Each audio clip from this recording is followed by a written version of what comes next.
إن الله وملائكته يصلون على النبي يا أيها الذين آمنوا صلوا عليه وسلموا تسليما.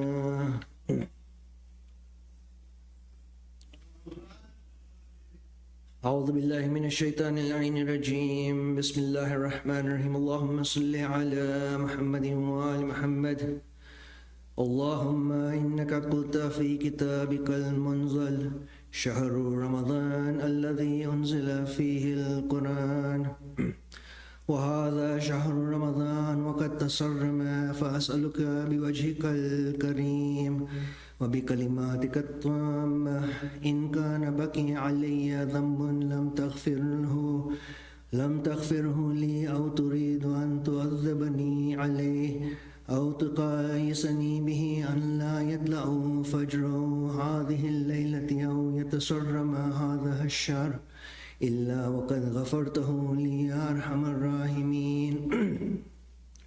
اللهم لك الحمد بمحامده كلها أولها وآخرها وما قلت لنفسك منها وما قال الخلائق الحامدون المجتهدون المعدودون الموفرون ذكرك وشكرك لك الذين عنتهم على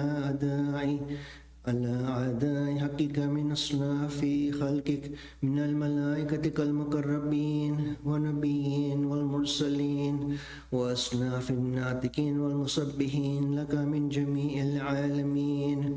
ألا إنك بلغتنا شهر رمضان وعلينا من نعمك وعندنا من قسمك وإحسانك وتظاهر امتنانك، وبذلك لك منتهى الحمد الخالد الدائم الراكد المخلد السرمد الذي لا ينفد طول الأبد.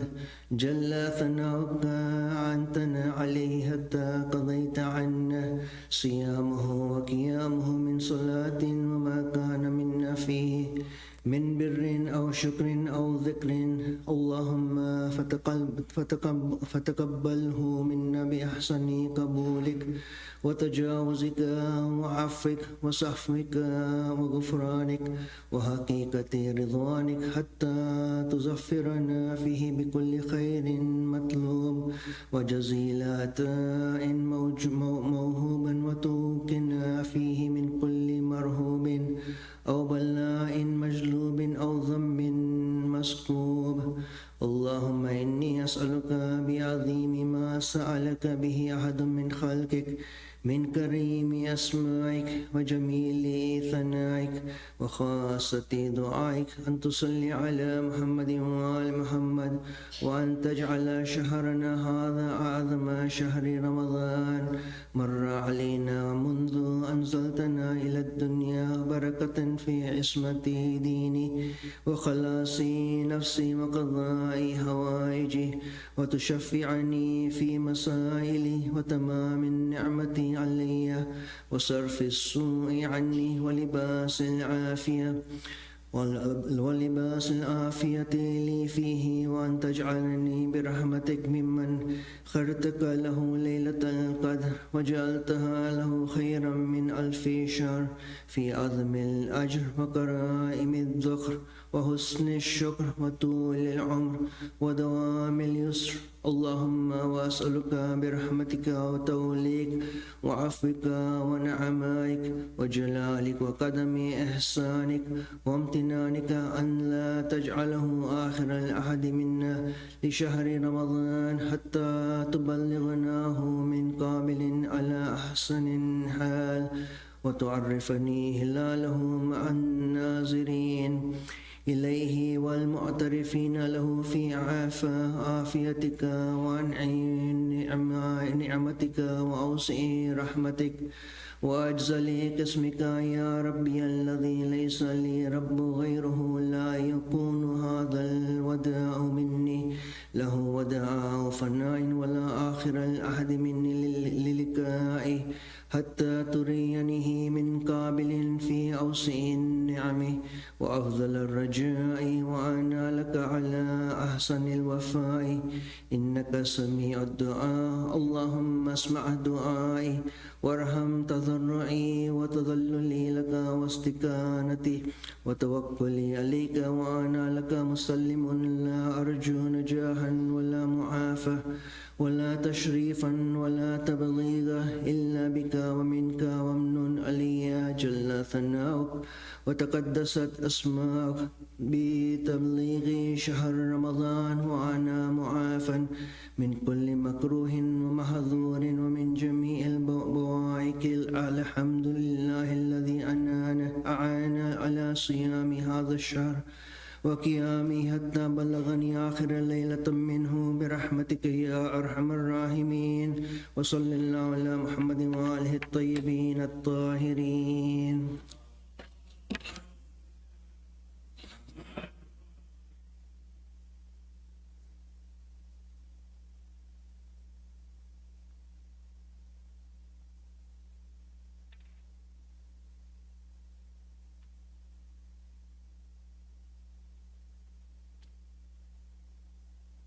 محمد وآل محمد صلوات.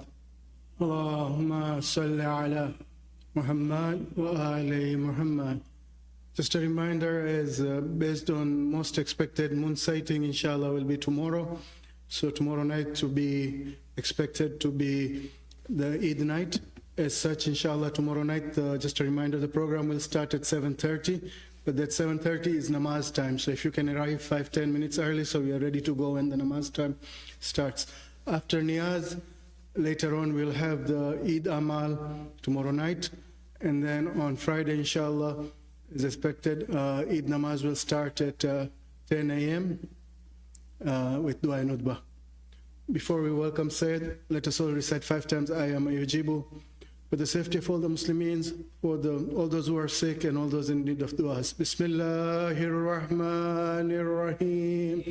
Amma yujibu المضطر إذا دعاه ويكشف السوء أما يجيب المضطر إذا دعاه ويكشف السوء أما يجيب المضطر إذا دعاه ويكشف السوء أما يجيب المضطر إذا دعاه ويكشف السوء أما يجيب المضطر إذا دعاه ويكشف السوء اللهم صل على Muhammad wa ali Muhammad. And also one more reminder for Zakatul Fitr for this year, it's $10 per person, and it should be given before Eid Namaz.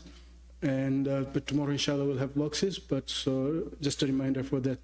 With a loud salawat, let's welcome Sayyid Bar Muhammadin wa ali Muhammad salawat.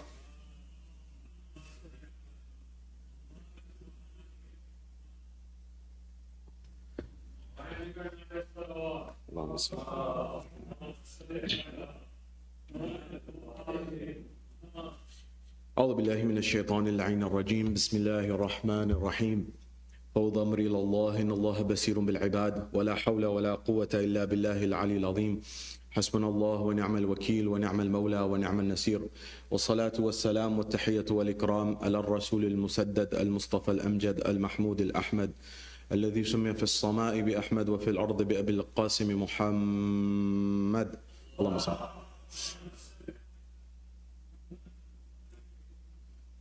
وعلى أهل البيت الطيبين الطاهرين المعصومين المظلومين المنتجبين الذين أذهب الله عنهم الرجس وطهرهم تطهيرا.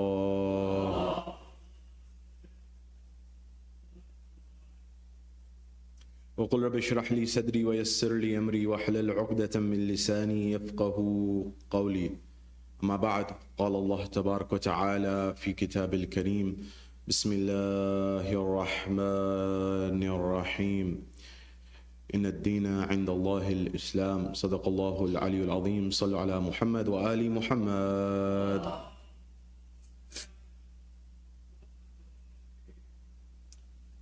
My respected elders, brothers and sisters in Islam and Iman, here in Allentown or wherever you may be hearing my voice, Salamun alaikum jami'an wa rahmatullahi wa barakatuh.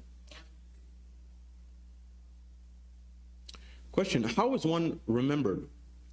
When we come to the conversations we've been having and towards the conclusion of those conversations of spiritual transformation through the Quran, how to apply it in our lives. We've been talking about many things, but one is developing a relationship with the Quran and also learning how to apply it in life. And you'll find that there's many things that we've discussed. There's many things that you've discussed perhaps even before, in the earlier part of Shahr Ramadan. And there's many things that you've been reading yourself when you're with your families and friends throughout this blessed month. And there's many thoughts, many ideas that we may have. And it's important to not lose those ideas and those thoughts when the day of Eid comes, but rather we should cultivate them, gather them, collect them, cultivate them, and build on them so that we can become the best versions of ourselves and pursue Kamal. What is it about the Ahlul Bayt that makes them so interesting, so peculiar, something that we always study them? What is it about the personalities that are mentioned in the Quran that Allah has invited us to reflect on their lives? The likes of Adam and Nuh and Musa and Isa and the likes of those personalities, such as people who are not even necessarily prophets, but they were guides that Allah subhanahu wa ta'ala had sent, such as Luqman, for example, that he had wisdom, as the Quran tells us.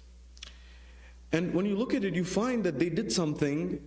They may not have lived the longest of lives, but they did something valuable, and they left things for us to act on and embark on and implement in our lives. And with their presence, the world became a better place. Better in the sense that it became a more just place, a more fair place, a more compassionate place.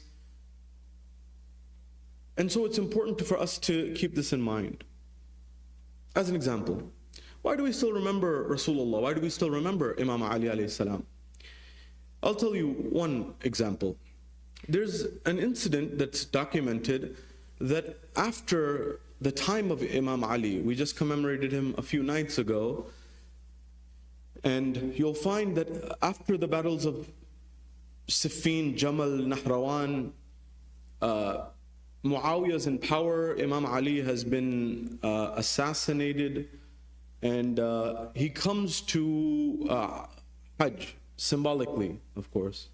He came, as part of what the ruler's supposed to do, so he came.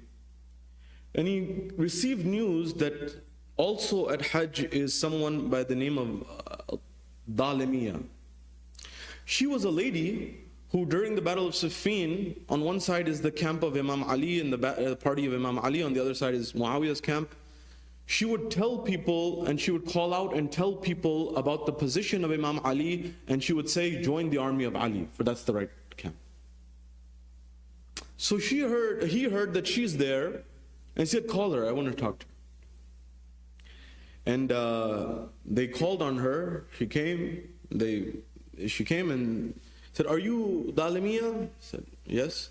Are you the one who, in the battle of Siffin, you're the one who was telling people, join the army of Ali? Yes. Okay. Now, they had their cunning ways as well.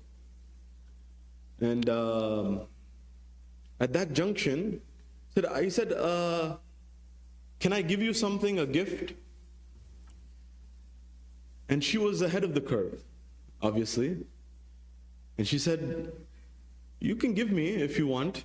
You know that he was trying to give some wealth or some money. He said, but remember one thing. Ali is Ali and you are you. Ya Ali. Ya Ali.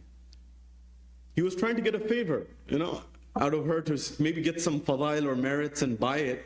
But she said, look, you can give me something, but rest assured that you will not be able to buy my love of Imam Ali alayhi salam. That's priceless. And so she put, as they say, DOA, have you ever heard of that? Dead on arrival. What he wanted was dead on arrival. He was not going to get what he wanted. He wanted to be able to buy her, and it's not going to happen. I'm just remembering a line that I shared with you, but I didn't share another line that's just very valuable. Jo hum maut ko zindagi bechte hain, bawajhe. There's a word here, liqa. Liqa meaning to meet, right? Mulaqat. जो हम मौत को जिंदगी बेचते हैं, बवजह लिकाए अली बेचते हैं, और मुबारक हो तुमको तिजारत ये मीसम कि तेरी खजूरें अली बेचते हैं। और सरेदार, जिसके लिए आपको जहमत दी, सरेदार एक दुकान है हमारी, सरेदार भी एक दुकान है हमारी। सरेदार, दार is the gallows, where you go to die, where you're executed. सरेदार भी एक दुकान है हमारी, जहां सिर्फ मदह अली बेचते हैं, जहां सिर्फ मदह अली बेचते हैं। Even on the gallows, when I'm giving my life, where I'm going to be hanged, I'm going to be killed, there's a store that I'm only going to sell my love of Ali in that state. You can take my life, but I can't sell anything else to you. Ya Ali.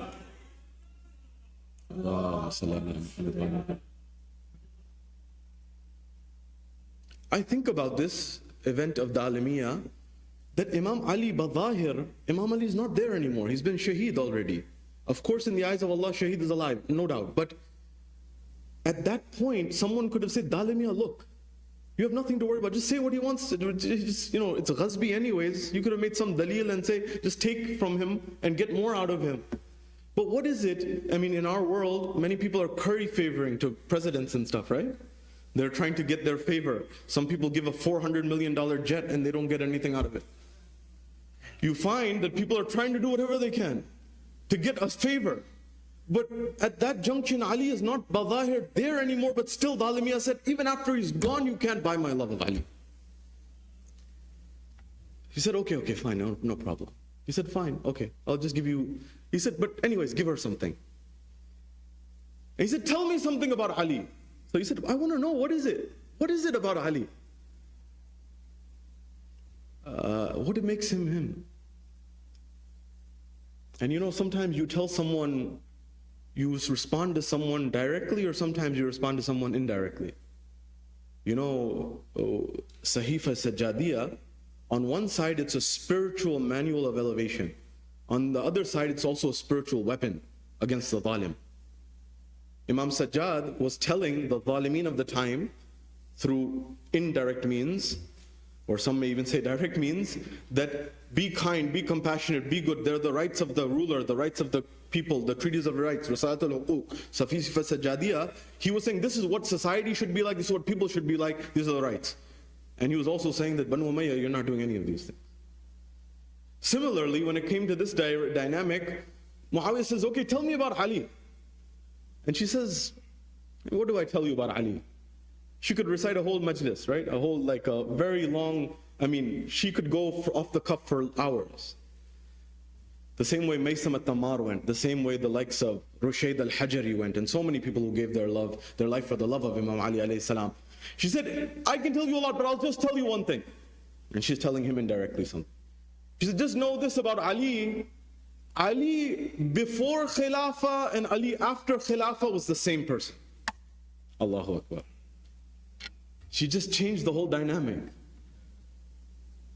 And that is something that's so important to say and so important to understand when it comes to this dynamic. Sometimes what's important is what you say, and sometimes it's important what you don't say, right? जल रहे हैं जो दिए उनको बुझाया जाए, आज बस शम्मे मवद्दत को जलाया जाए, और शाम वालों ने ये दस्तूर बना रखा है, शाम वालों ने ये दस्तूर बना रखा है. You remember Siffin are the people of Sham, Karbala, and the opposition is the people of Sham, they're Yazid's people. Sham, in the battle of Siffin when they were losing, remember there's two concepts, Quran and Natiq, Quran and Samit. Remember that there's a silent Quran and speaking Quran. Also remember that when they were losing the battle in Siffin, Imam Ali had the superior hand, they raised the Quran on spears, correct? And then eventually Imam Ali said the famous line that that's the Quran as-Samit wa ana Quran al-Natiq, and I'm the speaking Quran. That he knew this was a political ploy, a social ploy, a war tactic of deception, and it confused some of his people. Jal rahe hain jo diye, remember, on night of Ashura, Imam Hussein extinguished the candles. Jal rahe hain jo diye unko bujhaya jaye, आज बस शम्मे मवद्दत को जलाया जाए। और शाम वालों ने ये दस्तूर बना रखा है, शाम वालों ने ये दस्तूर बना रखा है, दस्तूर कस्टम, शाम वालों ने ये दस्तूर बना रखा है, हार कर नेज़ों पे कुरान उठाया जाए, हार कर नेज़ों पे कुरान उठाया जाए। One was that was lifted in Siffin, another was the head of Imam al-Hussein alayhi salam in the Darbar. हार कर नेज़ों पे कुरान उठाया जाए। और हजरत हुर का तो पहले भी अकीदा ये था। What's more powerful in this verse is what's not being said. हजरत हुर का तो पहले भी अकीदा ये था, बिनते अहमद का कभी दिल ना दुखाया जाए, बिनते अहमद का कभी दिल ना दुखाया जाए। Hazrat Hur had the belief even before that when Imam Hussein said, "Thaqalat ummuka," may your mother mourn you, he says, if your mother was anyone but Fatima, I would have responded to you in the same way, but I cannot. The question for the pages of history is what's not said in here. Who are those people who didn't have respect of Fatima Zahra in the history of Islam? And the reality is sometimes by not saying what you're the apparent, you end up saying more. Sometimes silence is sometimes more valuable than saying. Why am I saying this? The Alimiya said Ali was Ali. So I say to you and I say to myself, what is it about Imam Ali that he was so ahead of time? What is it about him that, Imam Ali says the famous line that we say, right? Live amongst people in such a way that when you are alive, they crave your company. And when you die, they weep for you. Who's this person that 1400 years later we're still talking about and we're still weeping for? That's when they were alive, but even afterwards. He was so profound. He was a forward thinker. A poet says, if you want to understand today's geopolitics, people ask me all the time, what should I read? You know what you want to read? Read Nahj al-Balagha. You'll understand it better than anything, the whole geopolitical game. I don't know if of a geopolitical strategist better than Imam Ali alayhi salam. Incredible how he operated, how he exposed the deception of others, how he showed how to work together at times, how he showed people who will not work together. So many things that Imam Ali alayhi salam teaches us about leadership. Anyways, the poet says, mat munkiron ke vaste talwar leke aa, mat munkiron ke vaste talwar leke aa, शायर हूं मैं जा मेरे अशार लेके आ, शायर हूं मैं जा मेरे अशार लेके आ, या मिंबर पे हूं जा मेरे अशार लेके आ. Don't bring a sword for the enemies and the opposition, just bring my poetry. My poetry is a sword enough for it. मत मुनकिरों के वास्ते तलवार लेके आ, शायर हूं मैं मिंबर पे हूं जा मेरे अशार लेके आ. और 1400 साल पहले जो मौला अली ने दी, 1400 साल पहले जो मौला अली ने दी, खबरें वो पर और जा आज का अखबार लेके आ, खबरें वो पर जा आज का अखबार लेके आ. Read 1400 years ago what Imam Ali said in Nahj al-Balagha and other places, and go and bring today's newspaper and reconcile them, and you'll find that they are parallel, absolutely in alignment. Because Ali was a principle of truth, and truth, no matter how much you try to hide it, it becomes apparent. So now, if the fire alarm system cooperates with me, I'll pick up where we left off last night, which is Imam Ali was in the hearts of not only Muslims, right? Non-Muslims, right?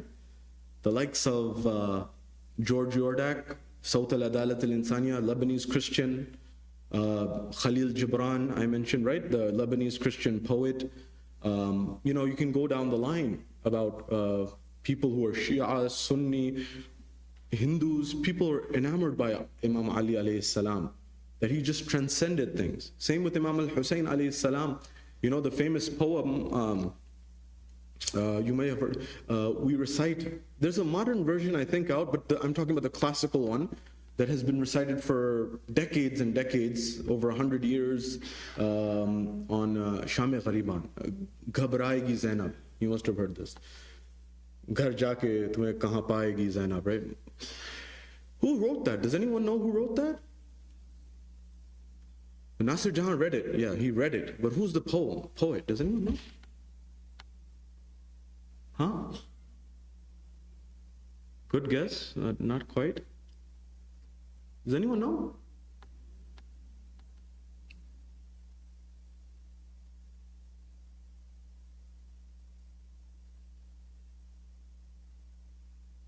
Yeah, $5,000 Jeopardy question.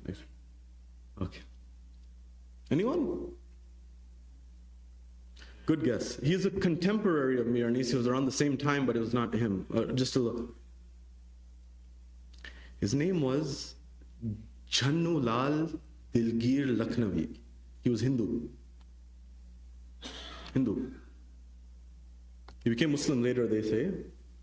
But his name was Channu Lal Dilgir Lakhnavi. घबराएगी Zainab भैया तुम्हें घर जाके कहां पाएगी Zainab. What is it about these personalities that they transcended religion? People who were Hindus, people who were Christians, people who were others understood that these people were beyond religion, as in they were the manifestation of truth, haqq on earth. So now I ask you the question, which is, will people remember us here? Our presence here, will our Christian friends be sad when we're gone? Will our neighbors be realized when we're gone? Are we leaving an impact in their life? Because when you look at the life of Imam Ali alayhi salam, the Christians were crying in the city when Imam Ali was gone. That person who Imam Ali said that I'm not moving until you give him a pension from the Baytul Mal, you think after Imam Ali left they kept his pension? No way.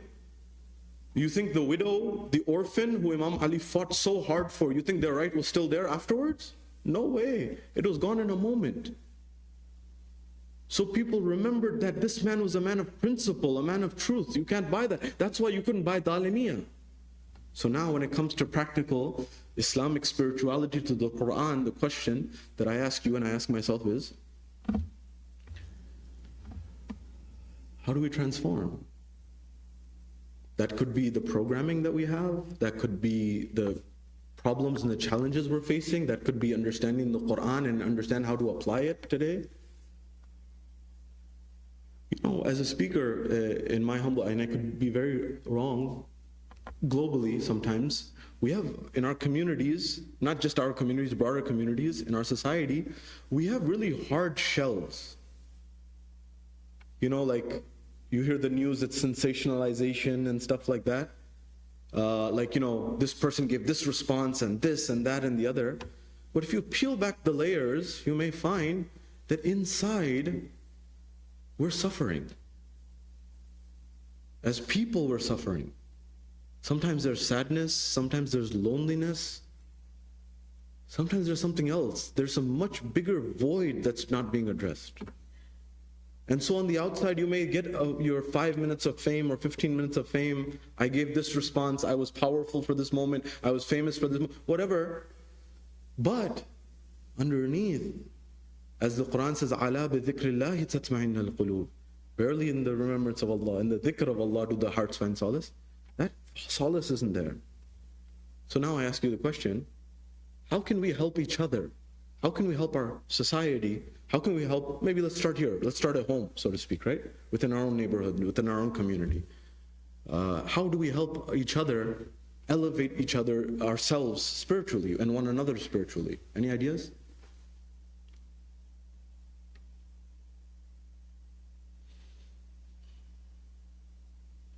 Yes. Do good deeds for each other, mashallah. Like what? Beautiful. Yeah, like what?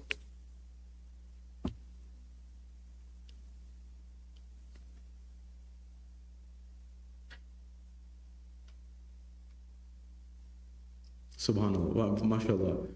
Absolutely. Can we recite it? Salawat to the brother, please, Allah. Mashallah. I mean, to be honest with you, Islam, deen is not rocket science, right? It's not extremely complicated, right? But amalan, the Quran has been saying from the beginning, do something, be kind, be compassionate, and we still need to work on that sometimes, don't we? Myself first and foremost. And so some of the principles of the Quran are very straightforward. You act on them and it'll work, but we sometimes need to remind ourselves and we need to work on it together, right? The era is also different today. Today, there's a lot of challenges, there's a lot of paradoxes in our world. For example, one paradox is technology. Technology on one side is a beautiful thing. It helps with so many things. Today it's helping in medicine and alleviating problems and others. But there's a paradox of technology. Does anyone know what that paradox is? One paradox is something that you would think is true, but the opposite seems to be true, or that's not true, for example. For example, there's a book called The Paradox of Generosity. You think we in our world are always trying to get and get and get so that we get happy. But the book says if you want to get happy, you have to give, give, give. Anyways, and that's like backed by studies. Anyways, on this count, when it comes to this dynamic of the paradox that is related to technology is, technology is supposed to buy us time, right? You're supposed to use the technology in order to not have to work so much on the same thing.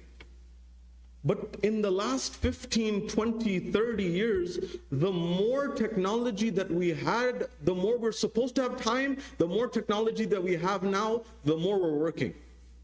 True or no? You would think that AI reduces your time. You know, now they're finding that AI is beautiful in some sense, but when it used to take someone 10 minutes to do something, now it takes them 10 hours to do something.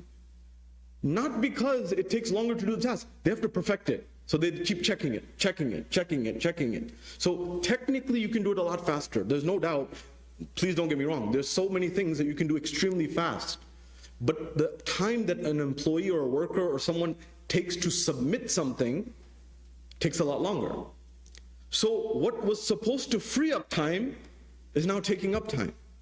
John Maynard Keynes in the 40s, he was saying that my grandchildren, which was by this time, they'll be working 20 hours a week. I don't think any of you are going to be working 20 hours a week.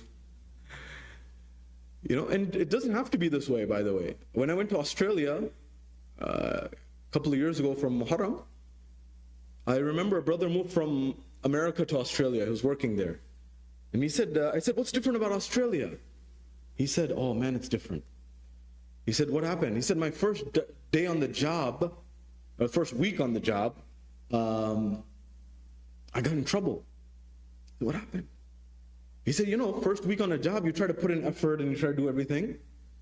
He said he put all the work in, he was putting hours in, and he was demanding his team to also do. He wanted to get results. By the end of the week, he said, I got in trouble. He said, what happened? He said, they called the union on him. They said, what happened? What did I do wrong? He said, you worked too much and you made everyone else work too much. Nobody works more than 35 hours tops, max. Should all move to Australia maybe. And so everyone wondered. He said in America, I don't know the last time any of you worked 35 hours. Like, well, that's like even on vacation, sometimes we end up working 35 hours over the week somehow, here and there. But it doesn't have to be that way. Different communities, different societies, different places have different culture. So now, we have a workaholic culture. You know workaholic culture? But you know, you would think that the workaholism is good. We would benefit from it. We used to benefit from it. Now, mashallah, all of that workaholism goes to pay for wars overseas. You pay taxes, all of that, it's a waste. So you are basically grinding your bones and your mind, making some more capital for others, and that funding is not even benefiting you and your children, and us and our children. I'm talking about as a society. It's important to understand how things in theory were good, meant to be good, but they sometimes go, you know that saying, go off the reservation, and they end up doing something that's not what they're meant to do. Anyways, so now, spiritual transformation. How do we do that?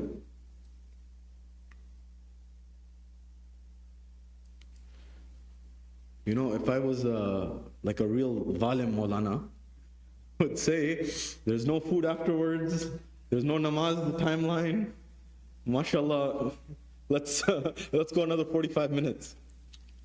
I'm not going to do that to you, but I'm just saying that help me also on this journey to figure out how can we evolve our communities. I'm saying this because I have some pain.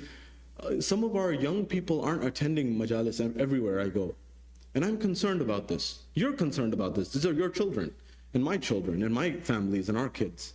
And I believe that what the Ahlul Bayt, what Islam gave is extremely valuable. We just have to figure out what are the pain points and problems, right? The Ahlul Bayt said, كَلِّمُ النَّاسَ عَلَى قَدْرِ عُقُولِهِم. Speak to people at their level, at their aql, at their reason. And so that changes with times and dynamics. And so I want it to be that people come to, Allentown and, Orlando where I am, or New York or other places, and they're like, they're doing something right. It would be even beautiful we work together to build something that can help not only our communities, but our neighbors, the Christian community, the Jewish community, Hindu community, all people, human beings. So that's what the Quran gives us, amazing gift. But sometimes something's missing in the implementation layer. So I was wondering, I think Brother Ali had his hand up. Please. Ahsant, very good. Like for others what you like for yourself. Ahsant, golden rule, yeah?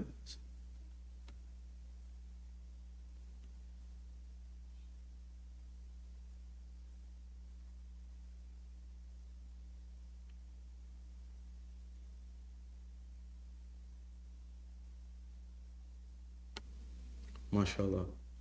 Wonderful. Those are beautiful examples of helping someone go to ziyarah. Ziyarah is a life-changing thing it can be for people, can it not? And that opportunity, I think, is a huge opportunity for us as a community to consider motivating, inspiring, and helping others go. It's a tremendous, tremendous opportunity. Beautiful. What is it that we don't understand about each other sometimes? Not outside, even within our own communities. Any thoughts? How about this? Do we hear every voice in the community? I'll ask the sisters, I guess. I always say that we also have to consider the dynamics of a sister, for example. I've told you in the past, we've talked about this, right? Sisters in America, the ones especially who wear hijab, they're in the limelight, right? They're in the forefront of the situation. A brother can say they can hide their religion, or people think they blend in, but for a sister who wears hijab, it's very apparent. And sometimes in our mosques, in our communities, there's not intentionally sometimes, but sometimes there's unconscious bias. Unconscious bias is, for example, me, as a brother, I don't know necessarily how it is to be like a sister or a mother, for example, in living it. For example, coming to the mosque with 2-3 children, trying to look after them, and also trying to listen to the majlis, as well as looking after these kids, and also trying to be compassionate at the same time. But our mothers before that, and our grandmothers before that, they had something that perhaps we don't have as strongly anymore. And there's a saying that you may remember, it takes a village to raise a child. They had that village. Today, I don't know if we have that village, so to speak. And so now moms and dads are in tougher spots, seemingly. Don't get me wrong, they work really hard. People ask, my story is similar to your stories, and many people I know here, this community is over 50 years in North America. My own parents, they'd be tired, they would be exhausted, sometimes working, 2 jobs, but they would make sure they came to the Imam Barga and the Husainiya. Just like your parents and people here, and you are here. But I'm talking about a new generation, a new world that doesn't necessarily have that framework that allows them to thrive. What do we do about that? Sisters? Or brother? Yes, brother. Issue what you are talking about. With the generation gap, we have to bring something which youths are interested and bring them together. And secondly, parents have to devote their time. Make the children that pray, talk over and try to bring them together. Let's make some of the activities which can change them. But if you keep something which they are not interested, they will not become. This is where we are landing. I suggest this kind of thing should be done. In other places, it has already been tried, and they are doing good things. Like Canada School, like Tanzania School, in this thing about youths. We try to activate them, give them their things what they want. Then you will see the youths coming in. Ahsan. No, thank you for that. Absolutely. So we have to hear the different voices, right? And I think that's very important. Another thing that is exactly tied to that is we may need safe spaces to be able to listen to people without judgment. And sometimes that's difficult, or sometimes we're not used to that. But there may be a different understanding and a different approach. And people are looking for something. A lot of people are starving. And the dalil is, by the way, that Islam has the toolkit. The dalil, I'll tell you right now, is this. I was in New York City, and it was Jummah. I was part of a few people who were ringing the bell on the New York Stock Exchange in Manhattan. After that, it was the day of Jummah, and after that, the closest I needed to get to Jummah, the closest Jummah that I found at that place was NYU, New York University, the Islam Muslim Center there. And you know what? I was blown away. I'm sure they have challenges, but I was blown away more about the number of converts, reverts, brothers and sisters, who had been coming there for years. And I see this in Orlando all the time. More important than our community and our Jamaat, and may Allah bless everyone, I'm actually very interested in all those people who are becoming Muslims and coming to the path of Islam, and they're saying that you have something that you may not even understand how valuable it is. So now, given that people are starving for it, when they find it, they say this is incredible, how is it that there may be something that for us may be ghar ki murgi dal barabar.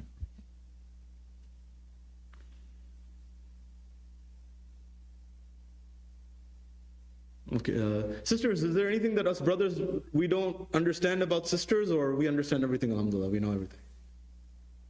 Okay. Was there a sister? I'm sorry, I may have missed it. Please.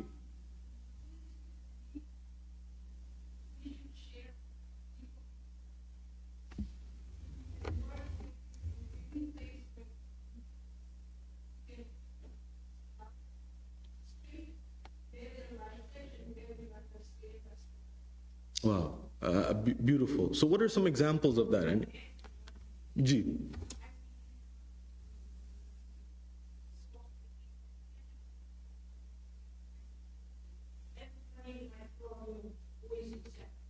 MashaAllah. Wow. MashaAllah.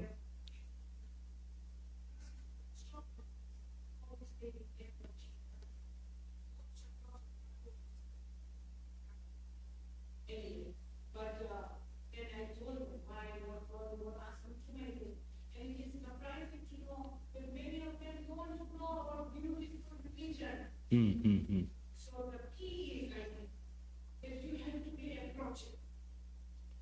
If people have that problem, they're not going to be able to approach it. Just be approachable. You can completely, you can whatever. I think that's very valuable advice. Approachability is huge. Like that's what the Prophet said. And community.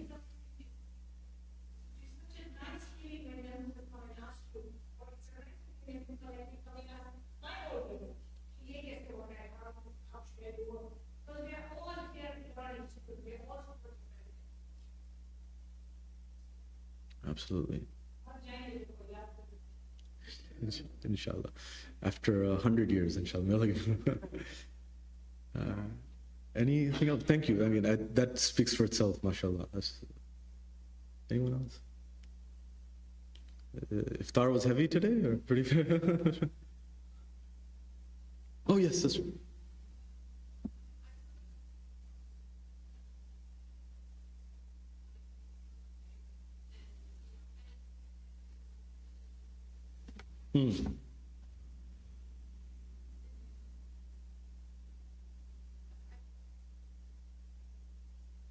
MashaAllah. Excellent. Thank you for sharing that. Is there anything we can learn from our neighbors? Anything we can learn from the Christian community or others? Some of these hospitals are faith-based hospitals, right? They started as faith-based, for example, or other things. I'm not saying buy a hospital. I mean, don't say, because now is a different era. I talked to some doctors about that. It's big business and stuff like that. But they have also Islamic traits, right? In the sense of helping others and, you know, our neighbors here at the church that we're here in, they've also opened their doors in some sense, right, to us. So that's good. So we can also learn both ways. Very good. Did sister have a hand up?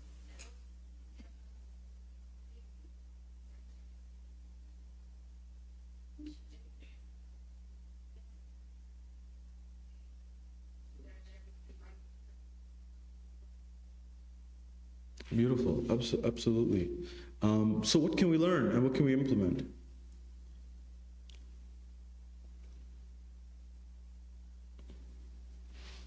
I'm trying to give someone else a chance. But go ahead. Bismillah.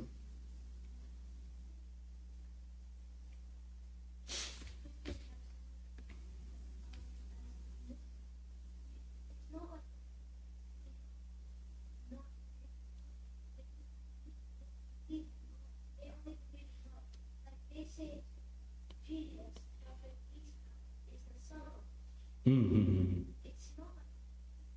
Mm-hmm. Mm-hmm. Sure.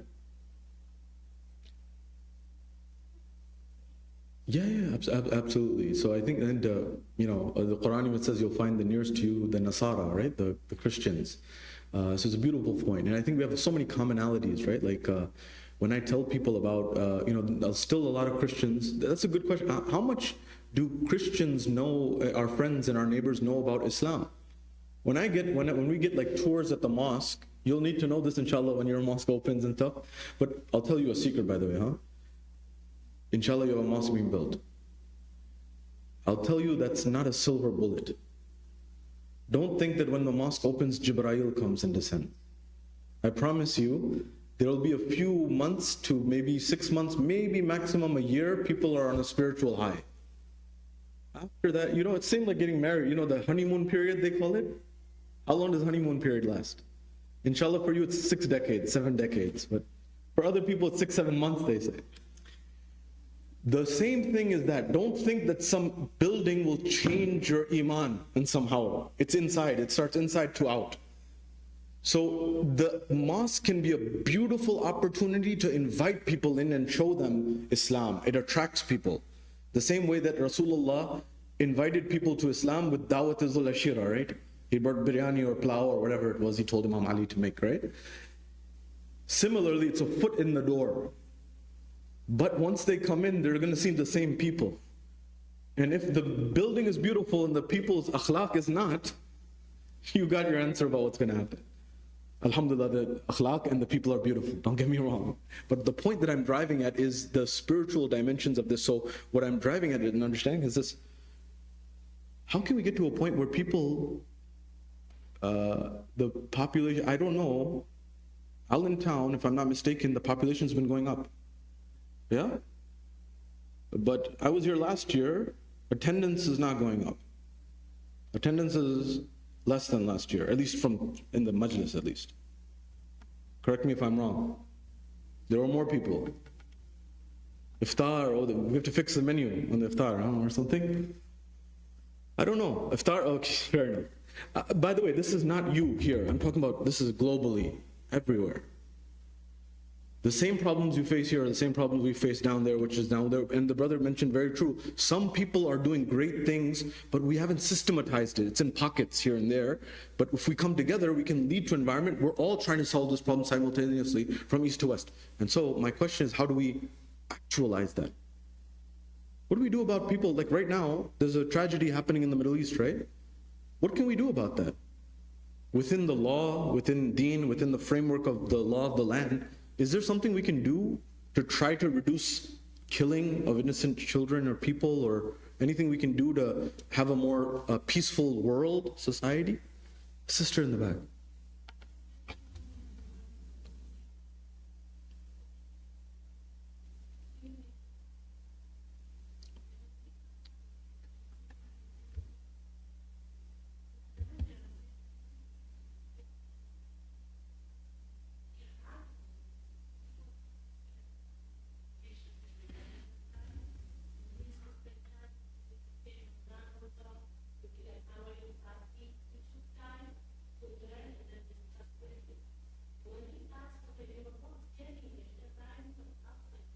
Wow.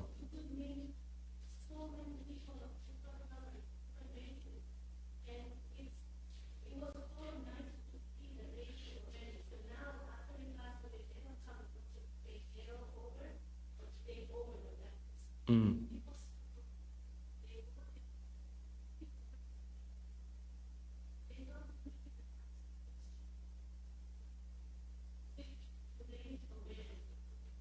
Hmm. Hmm.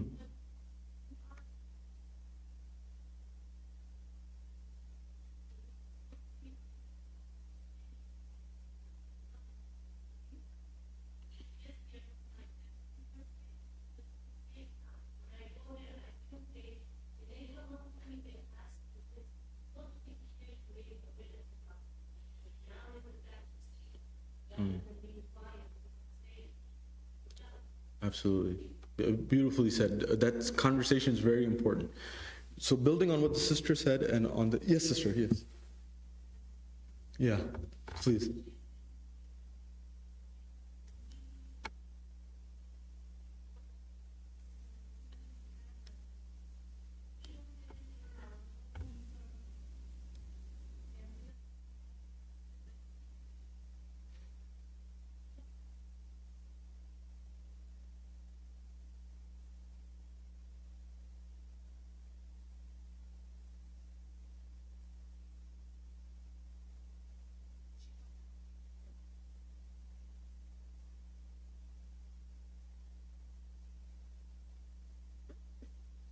Absolutely. Absolutely. Brilliant. So, I mean, to this point, I just want to share some examples of these things. It's so important about just empathy within our own spheres. I remember this as clear as day. I was in a city and we were having a question and answer session. We were discussing, and there was I mentioned, that sisters are the flag bearers of Islam in the modern age, right? Because of the hijab, it's very evident. And so we sometimes unconscious bias are things we're not seeing. Remember, you know what you know what you don't know, and don't know what you don't know. Jahl al-basit, jahl al-murakkab, compound ignorance, simple ignorance. And the sister asked me a question that pierced, that I'll never forget. She said, what if I didn't ask to be the flag bearer? Not everyone's the same. Another aspect, sometimes the concept in Islam was to wear the hijab was to divert attention away from you. Today, if you ask young sisters, they'll say, if I don't wear hijab, theoretically, nobody looks at me. But if I'm wearing it, everyone's attention is on me. I'm not saying not to wear hijab. Please refer to your marja. Please understand what I'm saying. I'm trying to get the thing behind the thing. One of my favorite sayings is, nobody cares how much you know. Until, I could say, Dr. Shabir Kamani, this degree, that degree. Nobody cares how much you know until they know how much you care. Until I convey to you that I care like you, like my own brother, like my own sister, like my own mother, doesn't matter how much I know, it's not going to be effective. Until I know that you know and I know that I have your best interest in mind, and you have my best interest in mind, I'm not going to listen to you. That's why we often listen, if nothing else, listen to your parents. Parents are the only relationship in the world where they want you as your children, as their children, to do better than themselves. It's the only relationship on the planet that you'll find. Even siblings have sibling rivalries. They love each other, and they'll say, I want you to do really well, but don't surpass me. Just get neck and neck with me. Or 19 bis. And they'll say 1920, like this much, but don't go too far. But parents are ajib, it's strange. Allah, that fitrah was put in by Allah subhanahu wa ta'ala. That Allah said, look, I'm creating, you want to see my rahmah, see it in parents. You want to see a glimpse of it. So that's there. So what I'm saying is here as well, I don't mean to criticize you or anything. It's a demanding of excellence of myself and you, because we're in the boat together, we're in the ship together. And as someone asked Rasulullah, someone came to the Prophet and said, why should I care about, someone's doing this or that? It doesn't bother me. And they were going in a ship or a boat, and the Prophet said, okay, I have my seat, you have your seat. What if in this ship I start drilling a hole in my seat? He said, I wouldn't allow it. Why wouldn't you allow it? He said, if you drill the hole, then it's going to sink the ship, we're all going to go down. He said, this is like the fabric of society. I need to care about you, you need to care about me, and understand that we work together to build up a society and a community. So to that end, about what the sisters mentioned also, we need to use our thought process. When I tell Christians, for example, when they come for tours or other places, I tell them, number one, you can't understand the Quran fully, or you cannot appreciate the Quran. You can't understand the Quran without understanding the Bible first. Because you wouldn't know the references that the Quran is referring to, so you would miss a lot of it. Right? Talut, Jalut, Ibrahim. even the Quran corrects certain things that are in the Bible, right? So you wouldn't know what the Quran is referring to if you don't know the Bible. These eyes open like, what? I thought I heard something else about Islam. People get baffled. It's like they saw a ghost. Or for example, there's so many examples. One example is that, just the concept of that. Or there's a whole chapter called Surah Maryam. Some people still don't know this. We believe in the Immaculate Conception. We believe that Jesus was born of a particular tahir birth. We believe in these things that are common. We believe in the prophets. We even believe, by the way, you want to know, this is the most important thing perhaps today. If someone tells you, many of our Christian friends will say, and I'll conclude here, we're waiting for the second coming of Jesus. We're waiting for the arrival of Jesus. Before I tell them anything, I say, I'm also waiting for the arrival of Jesus. Muslims are also waiting for the arrival of Jesus. Right now, by the way, the biggest supporters of some of the dhulm that is happening in the Middle East right now are people who have a certain belief in their eschatology, and they think that Muslim belief is against that belief.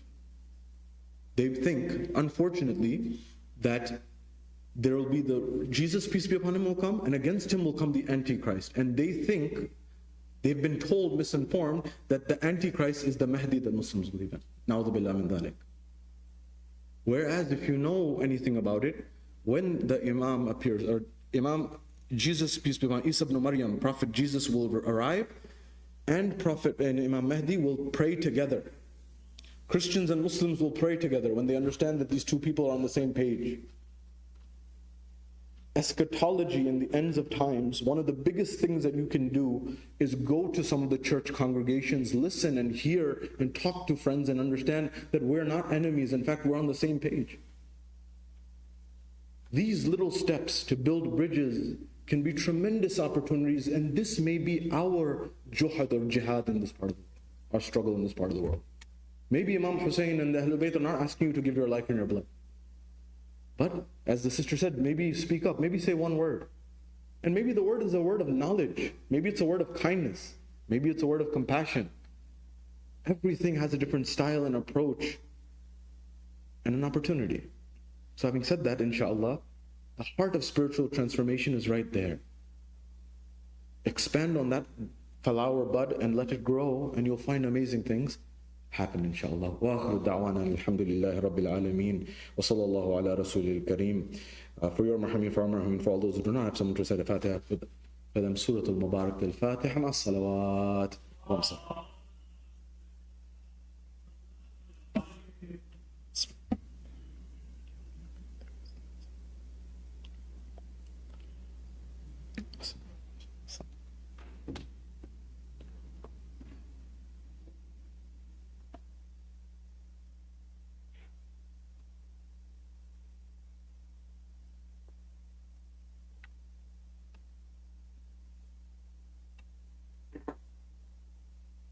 بسم الله الرحمن الرحيم. اللهم صل على محمد وآل محمد. السلام عليك يا رسول الله. السلام عليك يا نبي الله. السلام عليك يا أمير المؤمنين. السلام عليك يا فاطمة الزهراء. السلام عليك يا حسن المجتبى. السلام عليك يا أبا عبد الله.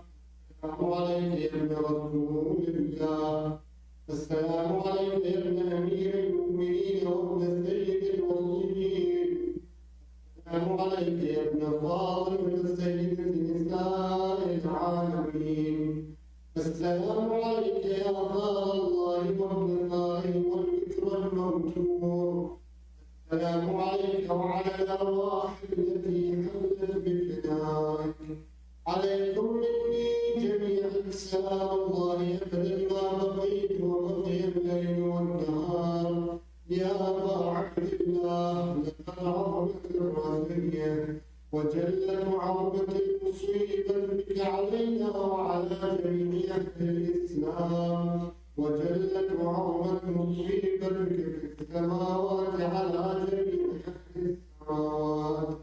فلعن الله أمة أسست أساس الظلم والجور عليكم أهل البيت. عن مقامكم وأزالكم عن مراتبكم التي رتبكم الله فيها، ولعن الله من قتلكم، ولعن الله الممهدين لهم بالتمكين من قتالكم. برئت من الله وإليكم منهم ومن أشياعهم وأتباعهم وأوليائهم. يا أبا عبد الله إني سر لمن سالكم وحرب لمن حاربكم إلى يوم القيامة.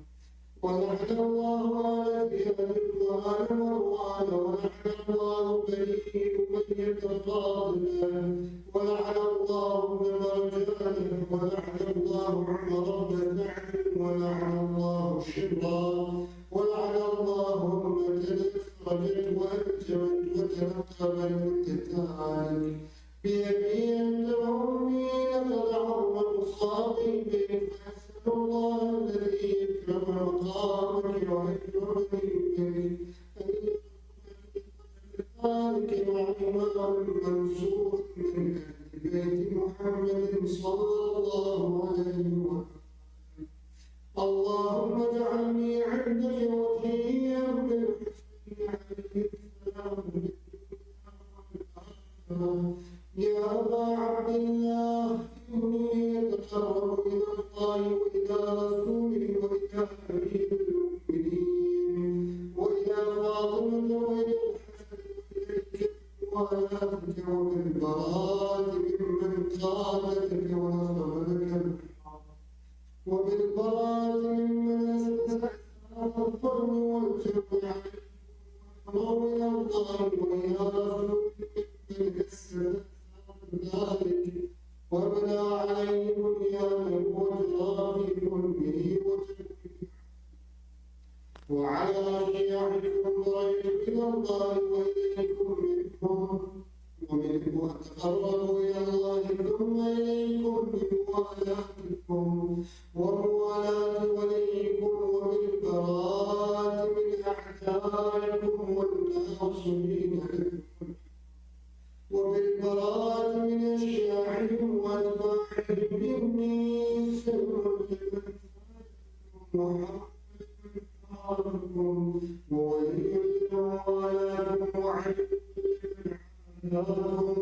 فنسأل الله الذي يكرمني بمعرفتكم ومعرفة أوليائكم ورزقني البراءة من أعدائكم أن يجعلني معكم في الدنيا والآخرة، وأن يثبتني بحجتكم قدم الصدق في الدنيا والآخرة، وأسأله أن يبلغني المقام المحمود لكم عند الله، وأن يرزقني طلب ذلكم على إمام هدى ظاهر ناطق بالحق.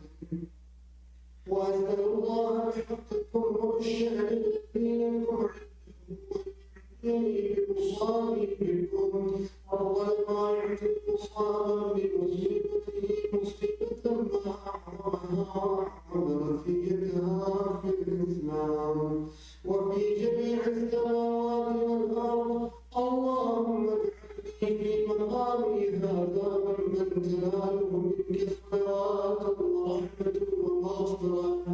اللهم اجعل محياي محيا محمد وآل محمد ومماتي ممات محمد وآل محمد. اللهم إن هذا يوم تبركت به بنو أمية وابن آكلة عباد العيد على ذلك ولسان نبيك صلى الله عليه وآله في كل موطن وموقف وغرف نبيك صلى الله عليه وآله. اللهم على أبا سفيان ومعاوية ويزيد بن معاوية عليهم منك اللعنة أبد الآبدين. وهذا يوم الفرح به آل زياد وآل مروان بقتلهم الحسين صلوات الله عليه. اللهم فضاعف عليهم اللعن منك والعذاب الأليم. اللهم إني أتضرع إليك في هذا اليوم وفي في موقفي هذا وأيام حياتي بالبراءة منهم واللعنة عليهم ومن موالاة نبيك وآل نبيك عليه وعليهم السلام. اللهم لعن أول ظالم ظلم حق محمد وآل محمد وآل تابع له على ذلك. اللهم لعن العصابة التي جاءت الحسنين وشايعت وبايعت وتابعت على قتله. اللهم لعنهم جميعا.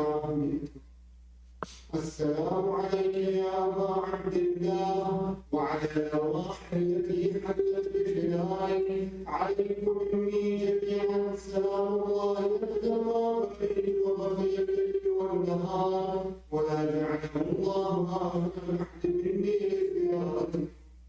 السلام على الحسين وعلى علي بن الحسين وعلى أولاد الحسين وعلى اللهم خص أنت أول ظالم باللحم مني وابدأ به أولا ثم الثاني والثالث والرابع. اللهم لعن يزيد خالده ولعن عبيد الله بن زياد وابن مرجانه وعمر بن سعد وشبراه وآل أبي سفيان وآل زياد وآل مروان إلى يوم القيامة. السلام عليكم جميعا شهداء كربلاء ورحمة الله وبركاته. السلام عليك وعلى تسعة المعصومين من ذرية الحسين علي بن الحسين ومحمد بن علي وجعفر بن محمد وموسى بن جعفر وعلي بن موسى ومحمد بن علي وعلي بن محمد والحسن بن علي. السلام عليك يا مولاي يا صاحب العصر والزمان سيدي الأمان الأمان الأمان. السلام عليك يا خليفة الرحمن وشريك القرآن ونعمة الإيمان وإمام